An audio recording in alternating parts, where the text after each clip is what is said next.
अजितदादांच्या नेतृत्वाखाली राष्ट्रवादी काँग्रेस पक्षामध्ये अधिकाधिक त्यांना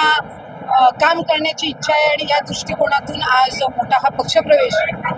ठाणे शहरातील त्या ठिकाणी वेगवेगळ्या पक्षाच्या कार्यकर्त्या पदाधिकाऱ्यांचा असंख्य त्यांच्या सहकाऱ्यांसोबत झाले।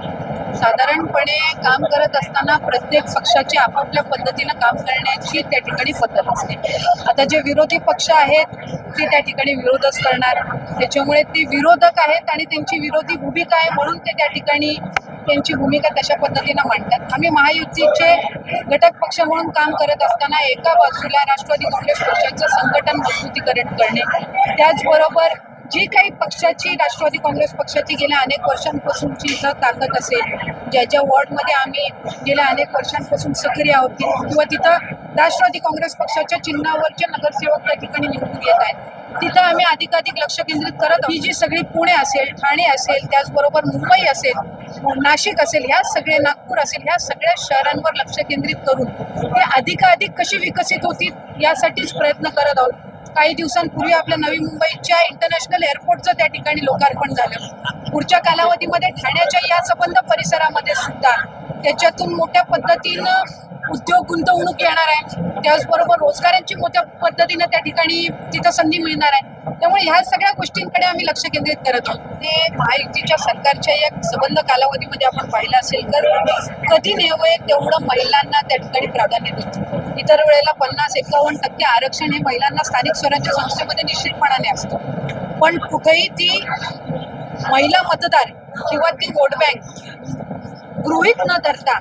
महिला सक्षमीकरणाचं भक्कम पाऊल हे महायुतीच्या सरकारने उचललं। पुढच्या कालावधीमध्ये ही जी सगळी शहरं आहेत तिथं अधिकाधिक महिलांना तिथं उद्योग व्यवसाय कसा देता येईल किंवा त्यांना त्या पद्धतीनं कशी गुंतवणूक करून त्यांना आर्थिक साक्षरता कशी आणता येईल यासाठी आम्ही सरकार म्हणून आणि विभाग म्हणून काम करतो। पूर्वीपासून शहरामध्ये राष्ट्रवादी काँग्रेस पक्षाची ताकद ही राहिलेली आहे। मर्यादित असो, काही वॉर्डपुरता असो, जवळपास 30-35 नगरसेवक त्या आधीच्या कालावधीमध्ये सुद्धा आमचे त्या ठिकाणी होते। काम करत असताना आम्ही जरी महायुतीमध्ये असतो, आमचे 3 पक्ष आहेत, त्यातले राष्ट्रवादी काँग्रेस पक्ष सोडून 2 आमचे मित्र पक्ष आहेत, त्यात RPI पण अजून 3रा आहे। हे सगळं असताना प्रत्येक पक्षाला आपापली संघटना आणि आपापल्या पक्षाची वाढ करणं हे त्या ठिकाणी नैसर्गिक आहे आणि ते साधारणपणे प्रत्येक पक्षाच्या कार्यकर्त्याची सुद्धा जबाबदारी आहे। आम्ही त्या ठिकाणी हाच प्रयत्न करणार की अधिकाधिक राष्ट्रवादी काँग्रेस पक्षाचं संघटन मजबूत व्हावं, अधिकाधिक त्या ठिकाणी ठाणे शहराचा महापौर किंवा तिथं महानगरपालिका स्थापन होत असताना त्याच्यामध्ये कुठं ना कुठं तरी प्रमुख भूमिका ही राष्ट्रवादी काँग्रेस पक्षाची सुद्धा असावी ही पाहिजे की आपल्या देशामध्ये अनेक राज्य आहेत, प्रत्येक राज्याची भौगोलिक परिस्थिती, तिथली आर्थिक परिस्थितीमध्ये वेगवेगळं समीकरण आहे आणि वेगवेगळी तिथली परिस्थिती असते।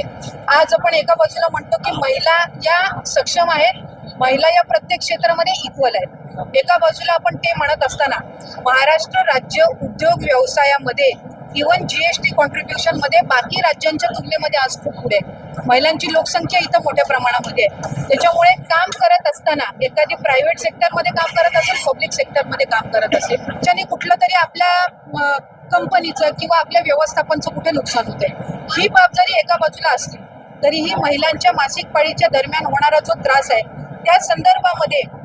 शासनाकडे जर तशा पद्धतीचा आम्ही त्याचाही एक प्रस्ताव तयार करू आणि त्याच्यामध्ये आपल्या इथल्या महिला कामगार किंवा वर्किंग वुमेन यांचं मूल्यमापन करून त्या संदर्भातला जो निर्णय आहे जर तो संयुक्त असेल तर तो महायुतीच्या सरकारच्या वतीने निश्चितपणाने घेतला